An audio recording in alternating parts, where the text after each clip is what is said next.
Hello and welcome to the Horse Geeks podcast, where we look at horses and riders from the inside out. I'm Kirsten Nelsen, professional horse trainer, developer of training for optimal balance. And with me again is Deb Romero. I always stumble on how to introduce you. Certified Alexander Technique instructor and also orthopedic massage therapist and developer of optimal posture. So today's topic is going to be on what's called umwelt. Well, Americans say it umwelt, U-M-W-E-L-T. It's developed by a German scientist, so probably pronounced Umwelt. But it describes how various species perceive through their five senses. And we're going to go over a paper by Carol Saslow, S-A-S-L-O-W, titled Understanding the Perceptual World of Horses. So Deb and I have read this paper. We're just going to kind of throw out our thoughts and how that relates to horses and riders. And before we tuck into that, this is our 12th podcast. And I just wanted to reiterate sort of the purpose and the intention behind even doing this podcast that Deb has so graciously twisted my arm.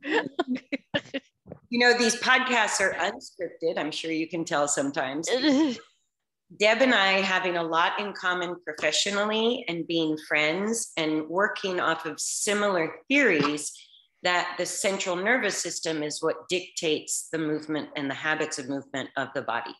That's what we really have in common between the training I do with horses and what she does as an Alexander Technique instructor.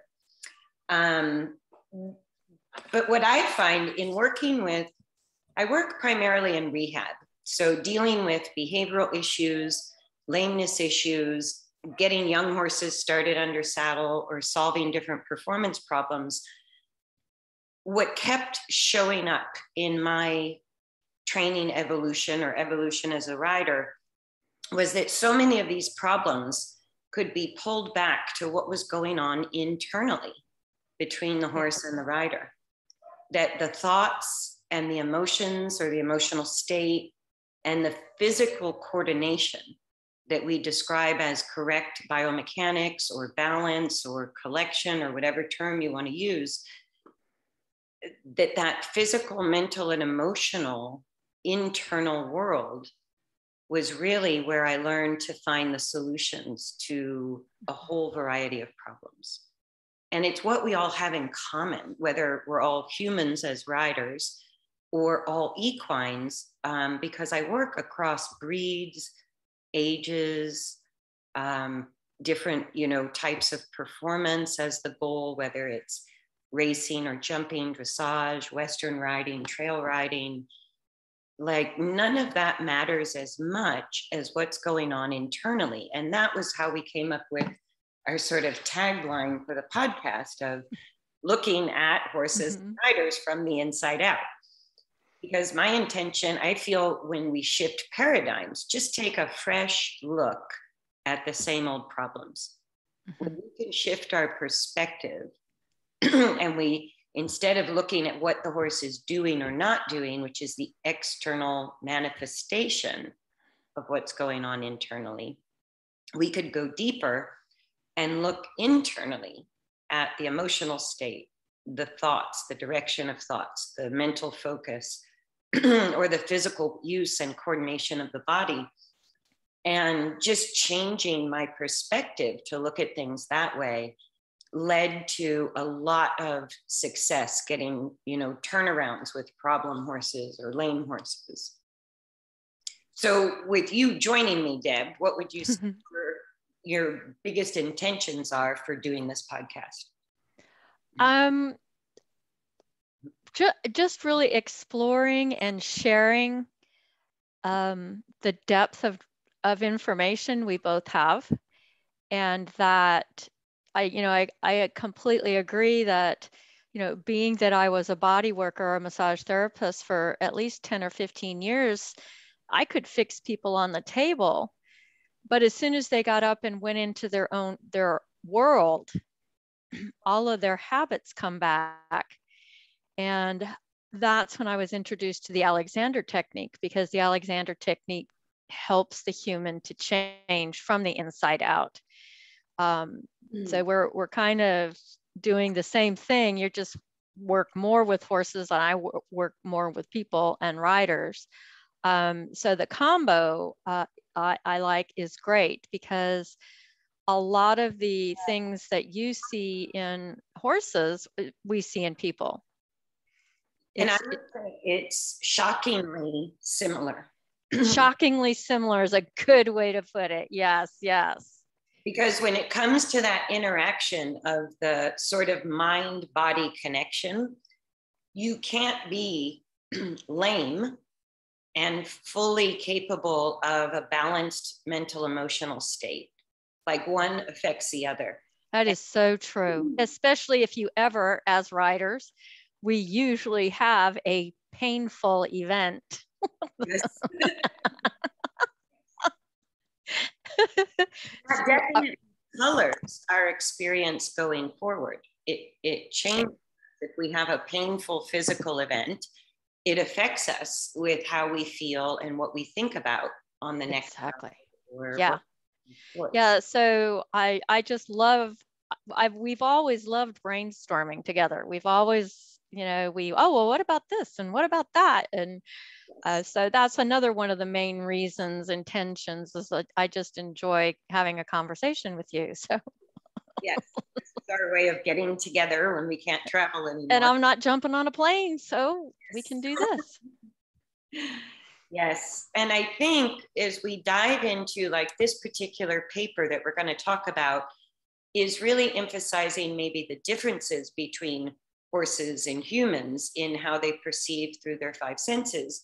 But for a large extent, when we talk about how thoughts affect emotions and emotions affect thoughts, how the coordination and mechanical use of our body affects us mentally and emotionally, and vice versa, that is universal across horse bodies as well as human bodies, and or species, we could say.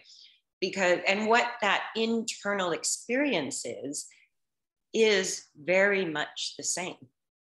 You know, how we respond to pain, how we respond to pleasure, what makes us feel safe, what makes us feel unsafe, what makes us feel stable, what makes us feel unstable. All of those experiences that are internal, we can relate to and develop a very deep compassion for the horse. That we go, okay, maybe we're not scared of that plastic bag, but we're scared of something else. So we can know what that feels like and try to help them through it, rather than go, you idiot, it's just a plastic bag. Why are you afraid of that? Well, I learned a lot from reading this article. I mean, I knew some of this stuff, but I wasn't, this kind of fine-tuned it and gave you, exactness of the whys. Why are humans, different, and why do horses react or respond in ways that maybe us as humans don't completely appreciate? Absolutely. Absolutely. And right off the bat, and this was one of my sort of goals with even starting this podcast called Horse Geeks, is to look at, because knowledge needs to be shared. And I go, it takes so long to develop any real knowledge with horses, even if you're raised with them. It is a lifetime of learning and sharing information, especially looking at scientific research that's available to all of us now. I mean, PubMed is an amazing wealth of information. And then going, how does that relate to our daily experience? How does it become useful? So that we're not going off of tradition or what we've learned from whatever mentor who happened to stumble across our path with a horse. It's like we can think farther and we can look at, wow, here's the research on it. How does that relate? And how could we do better? And yeah, I like that. I think we're both like that. We're both lifelong learners. We're, seekers of information.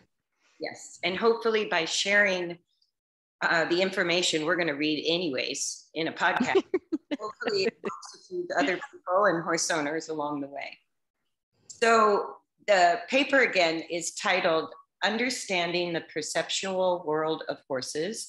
The author is Carol Saslow, Saslow. She's with the Psychology Department, Oregon State University in Corvallis, Oregon. So she caught me right off the bat in her abstract that says that some of the challenges of even researching equine perception is, this made me laugh. The first is that it has huge gaps because this animal is not a convenient laboratory subject. No, really. I can't carry it in a cage, can we? Yeah, they're a little bit high maintenance to make laboratory subjects. And then this got my attention again right off the bat, is that the second is that the horse, having been a close companion to humans for many millennia, entrenched anecdotal wisdom is often hard to separate from scientific fact. That caught my eye too. Yes, I feel that. Absolutely. And so then she goes on to describe how it's a lot of the tools or methodology we've used to say decipher levels or frequency of hearing in humans. Like we can't take that same device and just put it on a horse and get the same feedback. So all of these tools that we have developed to measure human eyesight, hearing, sense of touch, sense of taste, sense of smell, a lot of those devices or measuring tools are just not practical to use with other species, not just horses. But yes, particularly horses, because they don't stay in cages very well. Not the ones I know anyway. Yes. So anything you want to add before we get into the meat and potatoes of it? No, that was the one liner that really piqued my attention, and that, you know, we need to always be searching for the new science. We need to always be testing that in real life with the horses. Absolutely. Absolutely. And some of the findings that she puts in her abstract were equine high frequency hearing extends far above that of a human, but the horse may be less able to localize the point of origin of brief sounds. So they can hear things we can't hear. The horse's capacity for chemoreception and its reliance on chemical information for identification may more closely resemble that of the dog than a human. And then she does go in the paper into the construction of the olfactory system for the horse and how that's related to actual brain development. It's one of the oldest senses of evolution, going from marine life to land life. Yeah, and that really caught my attention about the nostrils. Do you remember that they're two singular type of channels, shall we say? So that just heightens their ability to smell something. Right, and they point in different directions, so they're gathering information from this direction instead of us is, you know, right down, and it all goes into the same place. Right. So, and I think what really sparked my interest in that was she mentions we need to be very aware of the smells we're emitting. Oh, absolutely. And that's why, you know, that old traditional saying, don't let the horse know you're afraid. It's like, too late. You're already too late. Pheromones that the horse can smell a mile away. Yeah, and they can smell the vet truck coming. They can. Well, one of my jokes, if I meet a new horse, especially for rehab, some of them will have quite a negative reaction to a new person. And particularly, my joke is that I smell like a trainer. I have no idea what I smell like to the horse, but I go, they can they know, they can recognize sort of an equine professional. I don't know how. Sometimes maybe it's the ball cap, or maybe, I doubt it's what we're wearing. But I always joked that I smell like a trainer, but I'm not that bad, is what I tell the horse. I'm not that bad. And she also mentioned, which I thought, I didn't even take this into context, is that they like familiarity, that like they like their blanket, they like their halter by smell. So I thought, well, that's, you know, do we ever take the time to properly introduce new things to the horse? Only if they're scared of it. Of course. Here, get over here.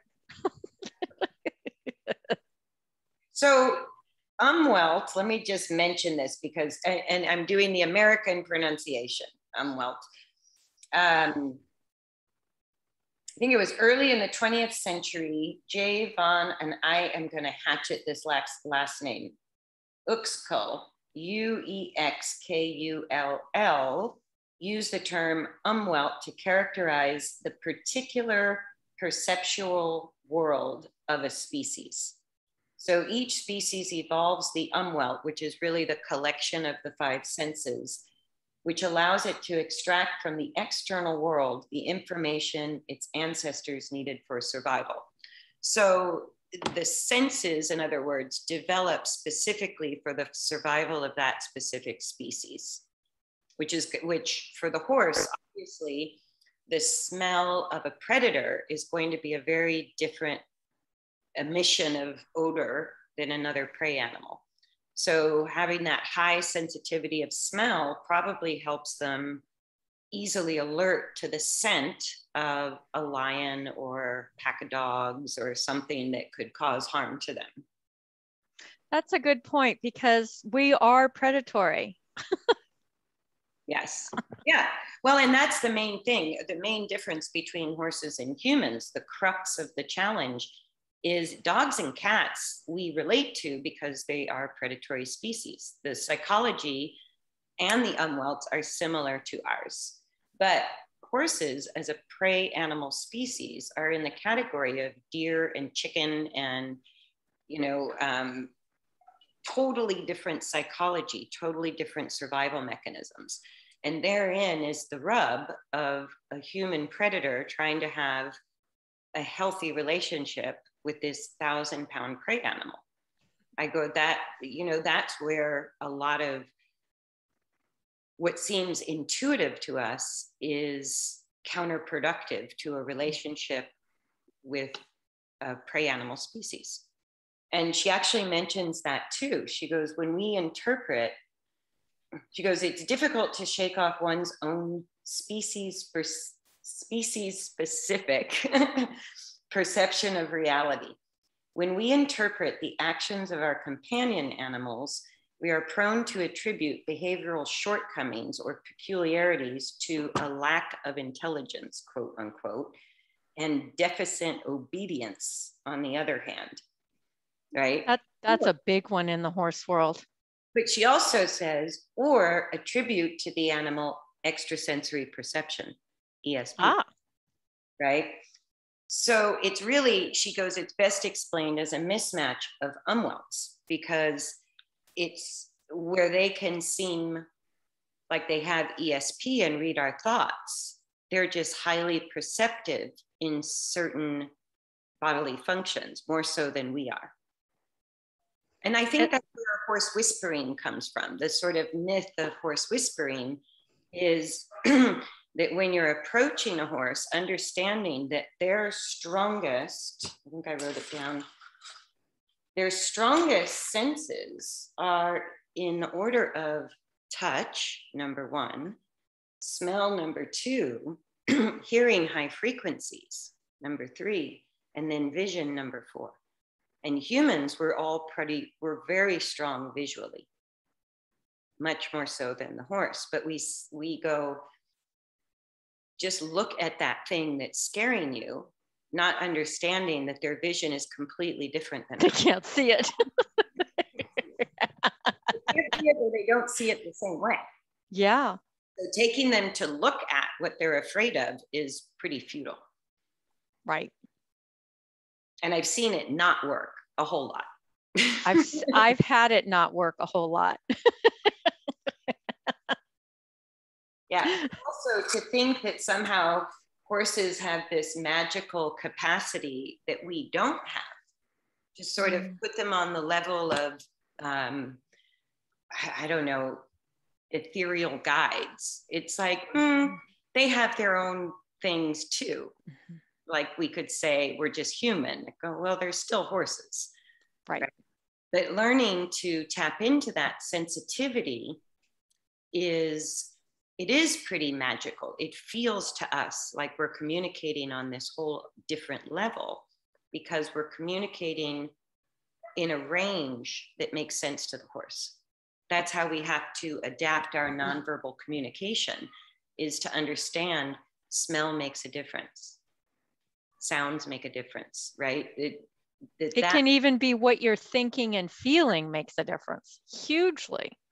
Oh, especially if we talk about smell, because you're going to release different hormones, as we talked about, with different thoughts and emotions. Your body is secreting different chemicals or producing different chemicals, which are being secreted through your sweat, which really are only researched in the context of breeding. But horses, they can literally probably smell fear. In a predator, if you are a prey animal and you smell fear in the predator, that's got to send off every freaking fire alarm in your body. What's the matter with you? It's going to put you on high alert, right?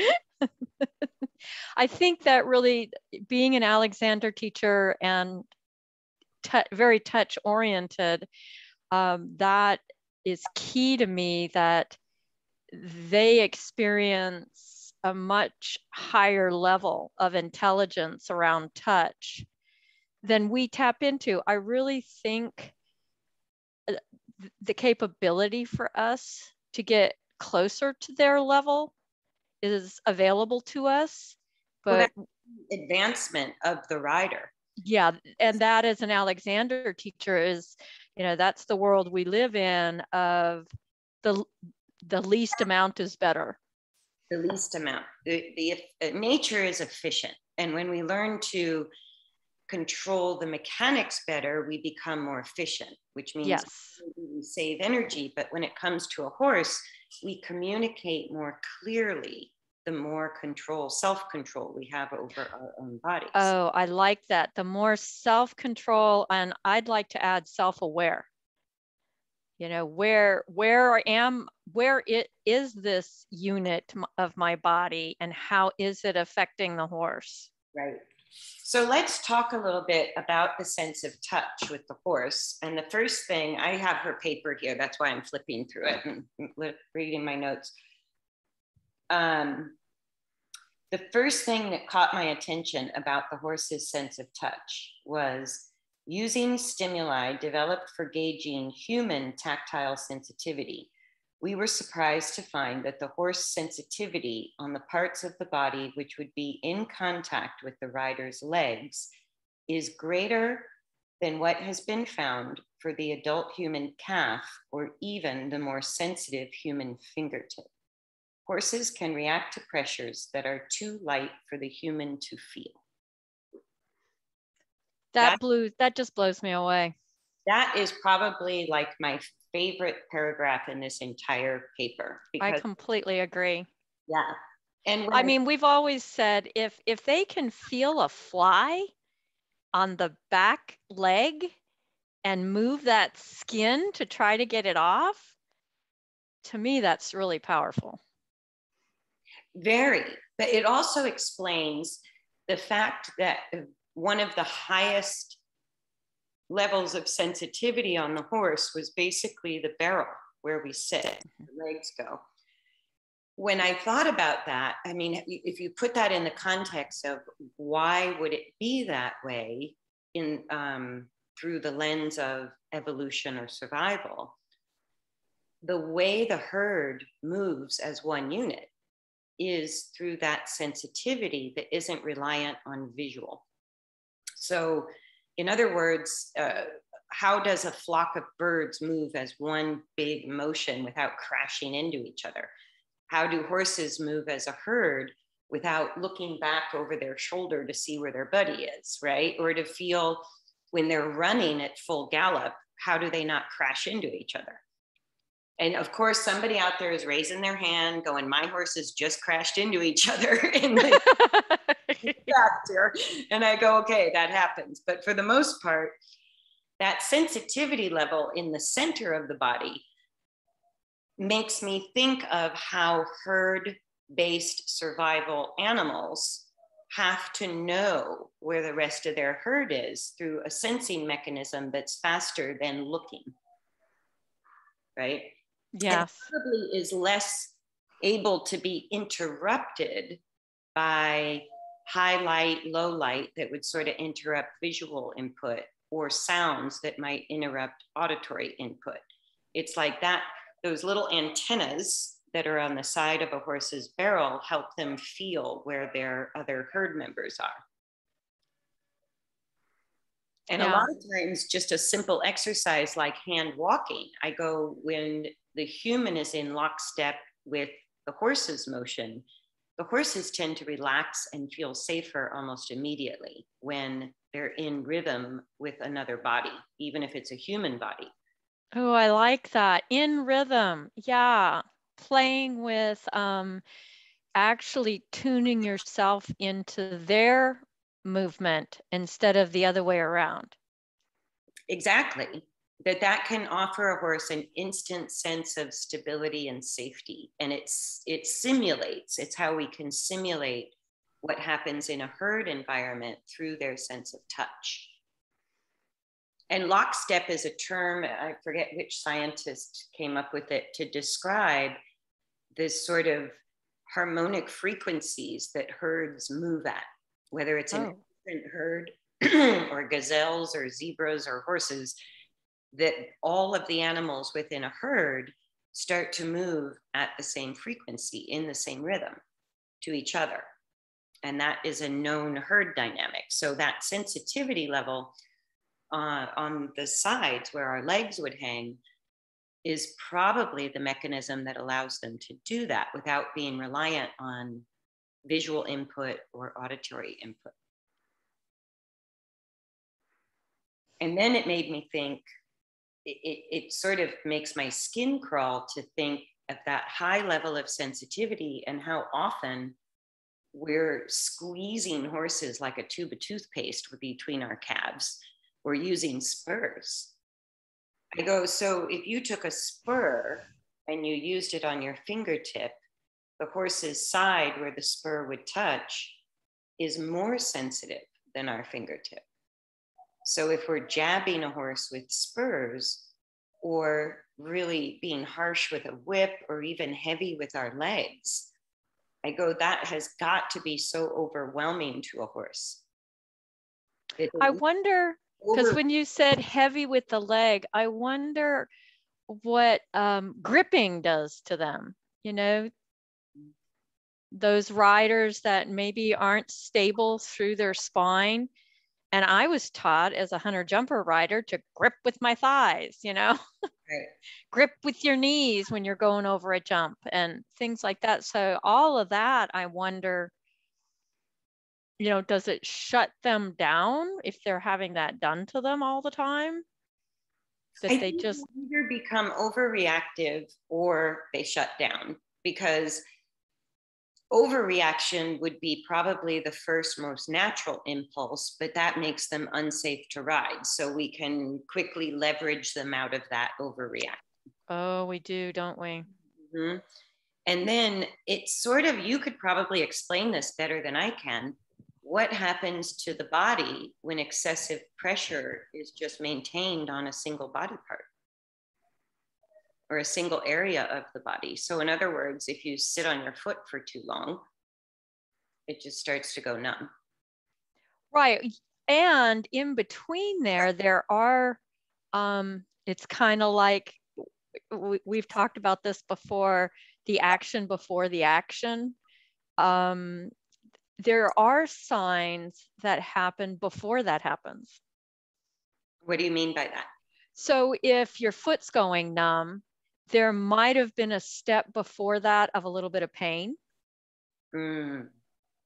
There's always, and we've talked about this with horses too, before the big blow up over here, there may have been some things going on over here before that we could have noticed and redirected and gone in a different. The more subtle version of the problem. Yeah, the more subtle thing that's going on. And as an Alexander teacher, that's what we want to get the human to be working on, is that subtleness. What's going on at that inner subtle level that is going to get much larger of a problem if I don't take care of the smaller piece. Right. And a lot of people will say the horse is dull to the leg, won't listen to the leg. So they start scooching or driving with the seat, or they put on spurs. And really, the spurs, I think, are almost overwhelming. And a whip is actually a better tool to stimulate forward motion in a horse than spurs, because spurs are going to affect the rib cage, where what a whip does, without a hard touch, just a light tap, the reason a whip works for forward is because you're gently touching the hindquarter, which, just like if somebody taps you on the shoulder, you focus there. Your brain goes to where somebody touched you.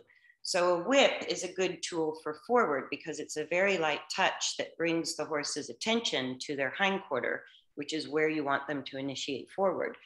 But spurs actually were originally invented for more lift, not more forward. Oh, that's cool.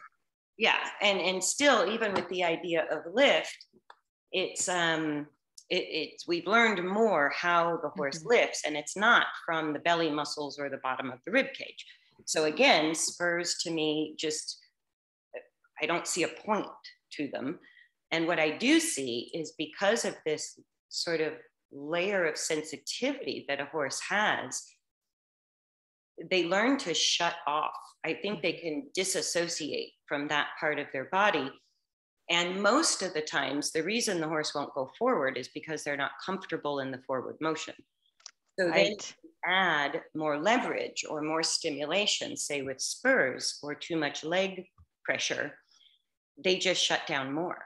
I never see it work.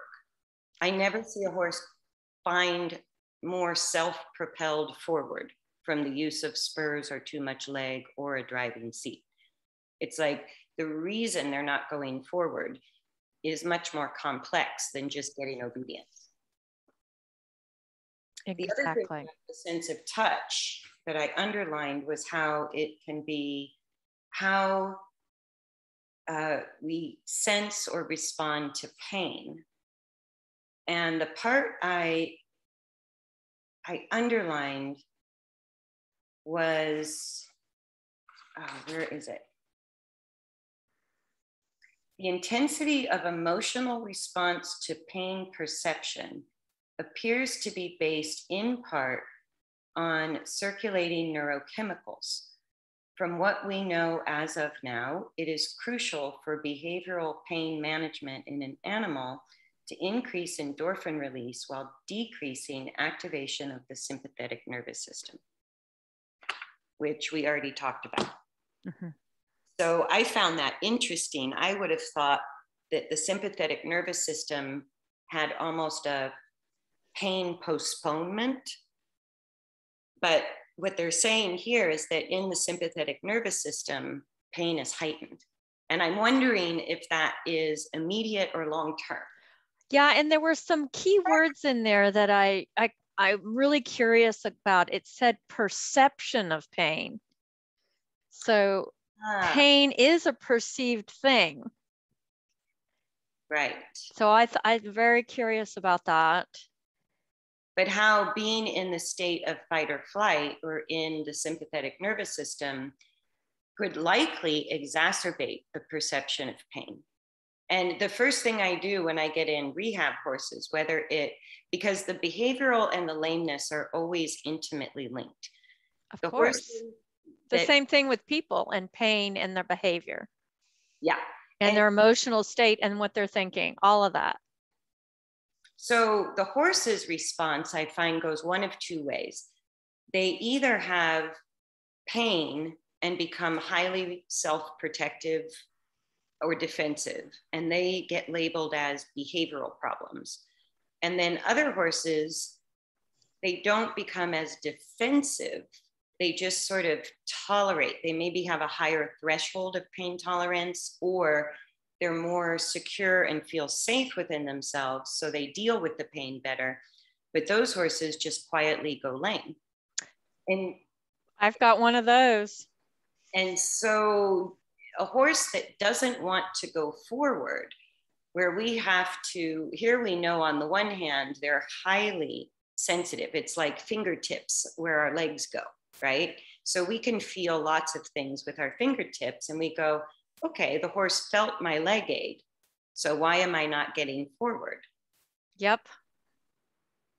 Right? That's a bigger issue.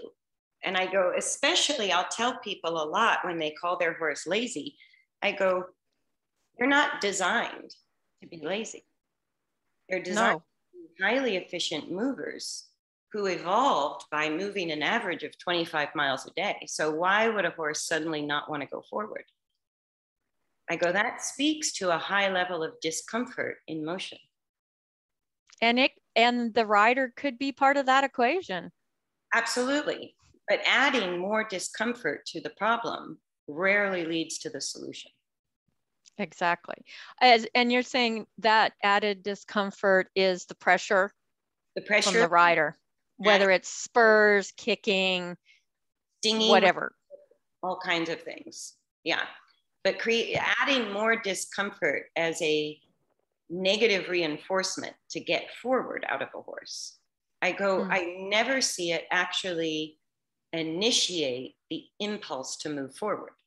The horse just waits until the leg aid is off and then they stop, or they wait for the lack of stimulation and then they have no self-motivated forward or self-regulated forward. And I go, that's unnatural to the species of horses. They survive through movement. So I go, what that speaks to is a level of discomfort in movement that has to be addressed, not just more force. Pushing them to go faster and more forward. I see people do it for years. It still doesn't work. I just go, how's that working for you? There's got to be a better solution where the horse desires to go forward. Ooh, I like that. The horse desires. Or how about if, we let them be part of the thinking process and maybe they have some ideas that we need to listen to. Absolutely. Absolutely. So touch was a big one. That was a big one for me too. And even related to pain, intuitively, horses that are lame are usually a bit defensive, either cranky or highly alert. And horses that have behavioral issues usually have a pain issue lurking in there somewhere. So that whole sort of process of cultivating the learning frame of mind, we're taking time to make the work easier so that they can shift out of the sympathetic nervous system and get into the parasympathetic nervous system. That's a huge part of rehab. That's a great idea you just brought up, because as the human predator that we are as riders, what system are we in when we're approaching the horse? Are we in our own parasympathetic or sympathetic? Are we looking at our watch going, oh my gosh, I've only got an hour? Yeah. That kind of mentality. Today's a canter and I only have an hour. Yes. So, we need to check in too and say, what am I bringing to this equation? Am I bringing a plus energy or a negative energy into the situation? Absolutely. Absolutely. So I want to go back to, we sort of talked about touch. I want to go back to smell a little bit and see if I underlined anything in this paper. Oh yeah, this was something I did not know. the vertebrate cerebral hemispheres developed from the roof of the olfactory lobe. Olfaction was the principal sense that animals coming out on land exploited for distance information. So I go, wow, our nose developed our brain. That's amazing. Us as predators, or is that's vertebrates, you said? Yes, vertebrates. It's vertebrates, okay. Vertebrates. So then it says the limbic system of the mammalian brain, which regulates emotion and motivation, was originally driven primarily by olfactory input. While in primates, and especially humans, olfactory structures have greatly diminished, the horse brain has extremely large olfactory bulbs with a convoluted surface. So just the construction of the horse's olfactory system really tells us, and it's interesting that it ties into the limbic part of the brain, which is also the limbic part of the brain is what fires up when we're in our sympathetic nervous system. So the cognitive part of the brain, or the more evolved part, which is the executive director of the brain, does not light up at the same time as the limbic system. That's like a physical reality of brain research. I'll have to find some research on that. It's really, yeah, that'd be cool. So when we're in the fight flight instinctual response, which what they're saying in a horse could be triggered by smells. Well, I can attest to that. Okay. When we lived in New Mexico, we had mules, and we would pack and go elk hunting. And when my husband had gotten an elk, and we had to cut it up out there in the field and pack it, you have to put something in the horse's nostrils. Oh, because, yeah. Yeah, and we found out the hard way. Yeah. Our mule took off with a full pack on it. She just kept going, and I went, oh yeah, we forgot that nose thing. Yeah, the Vicks Vapo Rub. Vicks in the nose. We learned our lesson. Yeah, and those mules will unpack that pack. It got tenderized. That's what we. Yep. That's one of those like, oh yeah, prey, predator. I forgot that one, yeah. Absolutely. So smell that we can't even perceive. No. We can't even perceive what the horse can possibly smell. So it could be a dead animal, could be a dead body, who knows, right? But it could be all kinds of things that they smell that trigger a fight flight response that it really works in their favor for survival, but maybe works not so much in their favor in the domestic environment. Mm-hmm. Not that you have to go around and put Vicks in your horse's nose. No. But to consider, like out on the trail, because our vision is so strong, especially in daylight, we think the horse is afraid of an old black stump. Yeah. Maybe the horse is smelling, I don't know, some poisonous mushroom that's growing inside of that old dead stump. And we have no clue whatsoever what they could be smelling. We just think they see what we see. Right. And that's not the sense, the sight is not the sense that they are relied on like we are. It's probably also the sense, because I have horses coming and going in a training barn, but horses that come back, like I have some horses that just live here and my horses, and I'll have certain clients' horses that will come and go. But once they've gotten to know my herd, they come and go without issue. They remember each other very clearly. And that's good to know. That's cool. Yeah, if that isn't part of their scent or their smell, that they recognize the other horse and just basically say, okay, you're back, without the same introductory drama of a new horse. Of the first time, yeah. So anything else that struck you? Smell, touch, hearing. I just think it's amazing with hearing that they basically can hear much higher frequencies than we can hear, which makes me think of, 4th of July and New Year's, all the fireworks, why they can have such a panic reaction to loud noises. That's fascinating to me. I have a story around that. So when we lived in a different place, we lived close to the local airport where they had a parachute school. And every weekend, what we would call it raining people. And our horses would just look up at all these people coming down and landing in our pastures. And my horses don't have a sensitivity to the fireworks. And I'm wondering if that's why. I don't know, but maybe they're just desensitized. I don't know. Over time, my horses got better and better, but what I did was turn on all the loud fans. Yeah, like a white noise situation, yeah. Overwhelmed some of it. But under hearing, she says, the horse range of hearing may not go down to quite as low frequencies as does the human, but it certainly exceeds the highest frequencies that can be heard by humans, over 33,000 hertz or cycles per second, as compared to a human limit of under 20,000 hertz. So that's 13,000 hertz more than what we can hear. And I wonder, so I'm thinking when I'm riding and my horse gets distracted is what the word I come up with. Yes. And they turn their head. Now that I have all this information, I'm wondering if they're turning their head to hear better, not necessarily see. I'm always looking like, what are you looking at?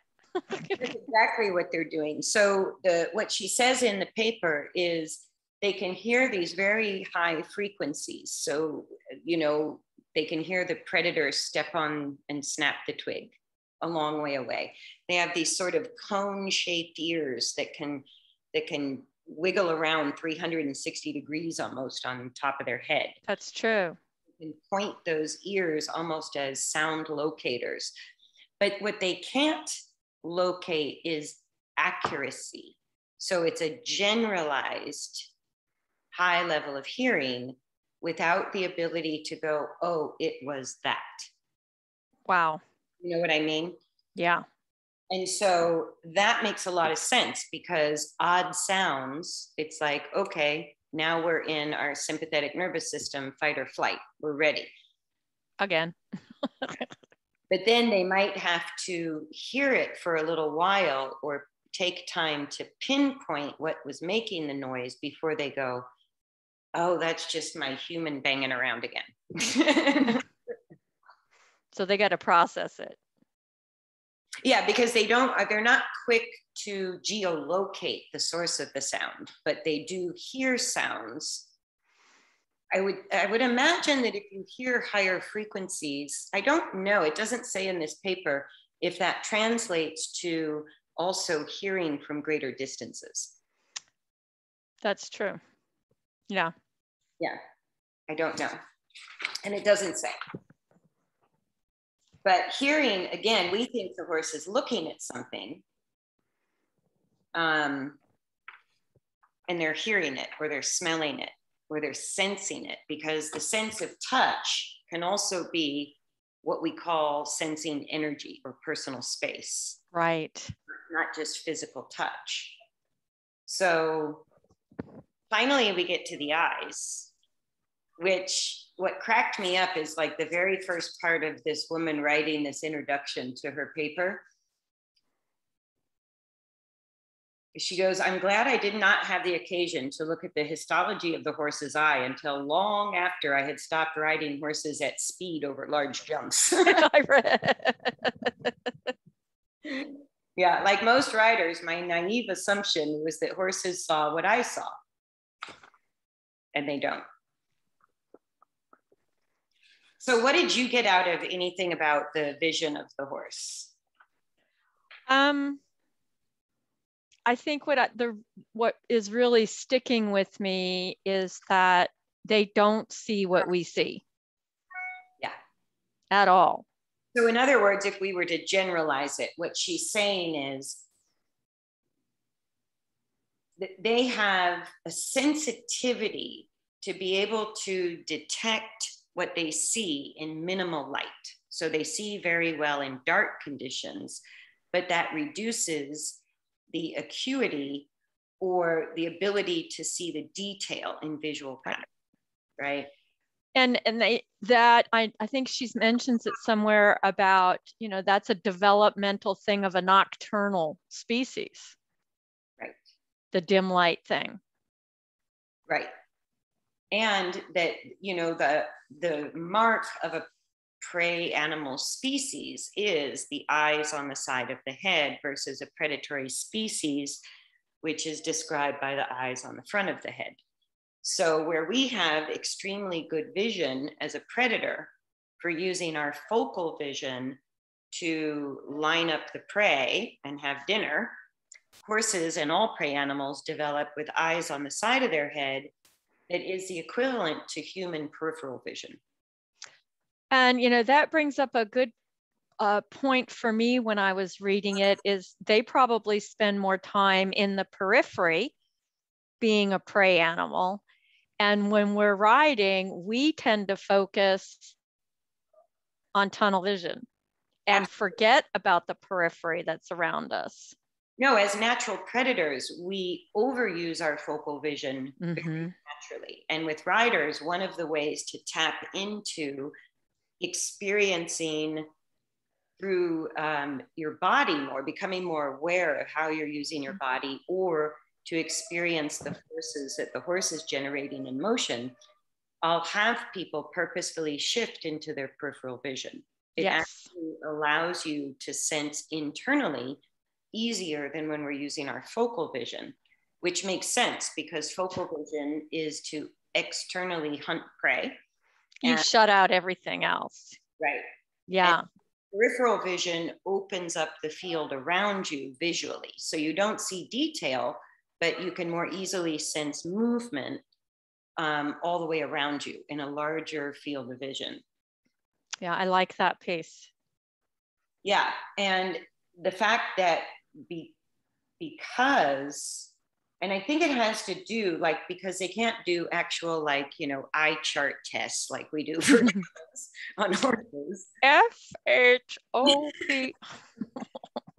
They're sort of, saying this based on the anatomy of the horse in sort of the rods versus the cones. Yeah, I saw that. Yeah. So what else did I underline here about?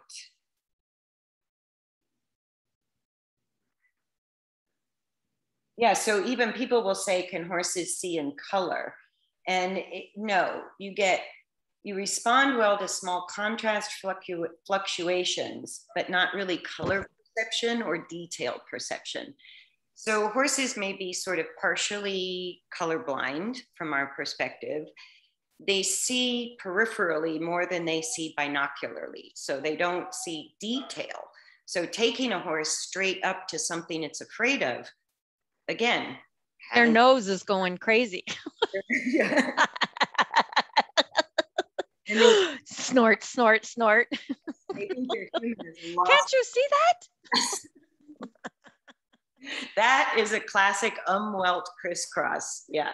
Can't you see that? Well, no, frankly, my dear, I can't. I can't, actually. No, I actually don't see what you see. And when we're guiding a horse over jumps, it's like that horse is very dependent on the skin sensitivity. It's dependent on what that rider is doing with their body that's guiding the motion of the horse, because they don't have super depth perception. They don't have detail perception. They don't have color perception. So the challenging jumps for horses are the ones with the waving flags, because that's what they see. And, that brings up a really good point, is you've got to be energetically, and you have got to be so organized in your own body at that level of riding, because you can't be saying in your body, are we going to make it? Yeah.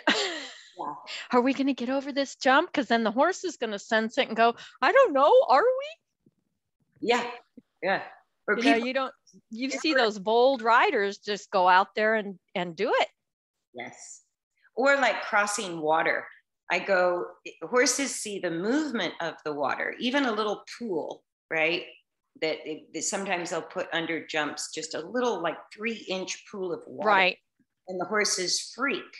And I go, or a stream crossing or a puddle. Mm-hmm. It's like what they see is the movement of the water. And it may as well be a freaking black hole in the universe from their perspective. You have no depth perception to go to see how deep it is. They can't see it. So they literally have to trust the guidance of the rider, which means there's a whole relationship thing behind that. Huge. You ask the horse to cross something that they don't visually understand. It might smell funny to them, right? It might, like little streams or brooks might be making sounds that they are unfamiliar. So we go, no, they're perceiving that little simple water crossing in a very different way than we are. Exactly. I wonder what it would be like if it would be like somebody leading us around with our eyes closed. Oh, yeah. Yeah. Sometimes that's a good simulation to help people really learn to communicate through the Here, let's go out for a walk. Yeah. Let's go on a trail ride with your eyes closed. Yeah, I'm going to blindfold you and take you on the trails. Let's see how. See how well you stay in your parasympathetic with that one.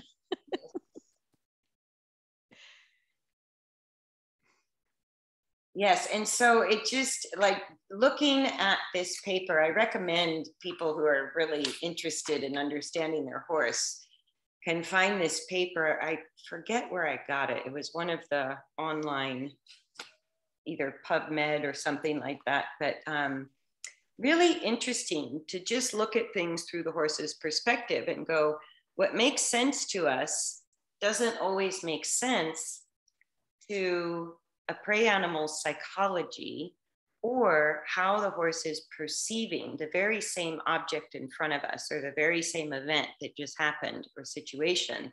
The horse can have a complete alternate reality experience of the same thing. And it's too easy to label them as stupid or disobedient or problematic because they can't communicate to us in words what they're experiencing. They have to show us through their behavior. But if we read the behavior, we can easily differentiate between fear and misunderstanding. Like, those are two very different energies. But for the horse to have a simple misunderstanding and us to start leveraging control, trying to make them do it, I go, that can lead to fear. What could have been a simple misunderstanding, if we pounce on them like a predator with our legs, our reins, our seat, it's like, no wonder they overreact.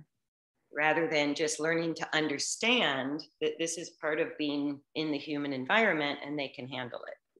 Yeah. So I thought Umwelt was super interesting. Anything you want to add? I just want to read a quote. I think it was at the end. People should be aware of the sound they make, the movements of their body, the way they touch the horse, and the odors they emit or carry on their clothing. End of quote. I think that just sums it up altogether. That does. And those are the things we're the least aware of. I agree. Because all of that, what she's describing, is part of nonverbal communication. And what we think we're doing is we laser focus our eyeballs on the horse and go, moots, moots, moots, moots, moots, you want a treat? And then we expect them to do what we want. That's so human of us. That is so human. Because it works with a cat or a dog, so we try it on horses. Yeah. So part of the beauty and really looking at our relationship with horses from the inside out is that for a predator to develop a really healthy, mutually beneficial relationship with a prey animal it's a big deal. Like, we kind of take it for granted because horses have been part of the human life for so long. Mm-hmm. I think they've adapted to us far more than we've adapted to them. I totally agree. Yeah. But there's lots of great lessons to be learned in that relationship because it's inherently not set up to work. I think that's why we get called crazy horse people or horse geeks. Because we really have to understand it, and we have to go beyond instinct. We have to go beyond our predatory instinct to have a relationship with a prey animal. And we're asking our prey animal to go beyond prey animal instinct to have a relationship with a predator. And yet we do it every day. We do. Which is amazing. So anything else you want to add? Nope, that's it. That was great. All right. Thank you guys for joining us today on the paper of, and I will post in the description box below the title and author of the paper so you can look that up, print it out, read it for yourself. Lots of interesting stuff in there if you are a horse owner. And we hope you join us next time. Thanks, guys. Bye. Be kind. Bye.